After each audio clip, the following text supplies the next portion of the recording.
शुक्रिया। मुख्तसरन सवाल पूछे, जिसने भी पूछना हो मुख्तसरन पूछे। एक हम वैसे ही बहुत माइक देर पास हो चुके हैं। करें, माइक पास लंच का टाइम हो रहा है। माइक पास करें जी माइक लीजिए माइक।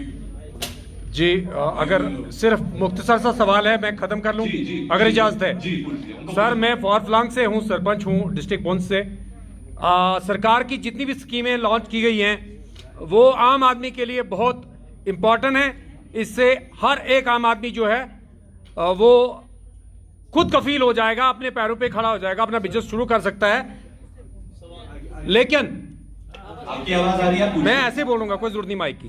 तो हाँ, लेकिन उसमें कुछ प्रॉब्लम्स आ रही हैं, जैसे कि हमारी पंचायतों की बहुत बड़ी दिक्कत क्या है कि 2016, 17, 18 से लोगों की लाइबिलिटी है। इस वक्त हम चेयर पे बैठे हैं, रिस्पॉन्सिबल हैं, लोग रोज सुबह शाम हमारा गला पकड़ते हैं। आपके माध्यम से गवर्नमेंट से हमारी रिक्वेस्ट है कि फिल फॉर लाइबिलिटीज क्लियर की जाए। पीएमएवाई की जो पिछले 2 सालों से हमारे पंचायत के जितने भी काम हो रहे हैं पीएमएवाई के तहत, उन्हें टाइमली इंस्टॉलमेंट नहीं आ रही है और लोगों ने मकान तक कंप्लीट कर लिए। एक इंस्टॉलमेंट है सिर्फ मिली है उनको और बाकी उनके जो स्ट्रक्चर हैं कंप्लीट हो चुके हैं।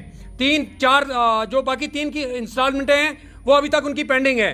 उसके अलावा एक रिक्वेस्ट हो रही कि सरकार से, जहां हमारा 3 टायर सिस्टम बना है, 2nd टायर बीडीसी चेयरपर्सन और 3rd टायर है डीडीसी चेयरपर्सन, लेकिन वो भी एक किस्म का बोझ जो है हम पंचायतों पर डाला गया है। 10% और 20% जो है पंचायत के हिस्से से काट के। हम चाहते हैं कि अगर 3 टायर सिस्टम सरकार ने लागू किया है, इनको एक्स्ट्रा फंड दिया जाए ताकि हम और तरक्की कर सकें।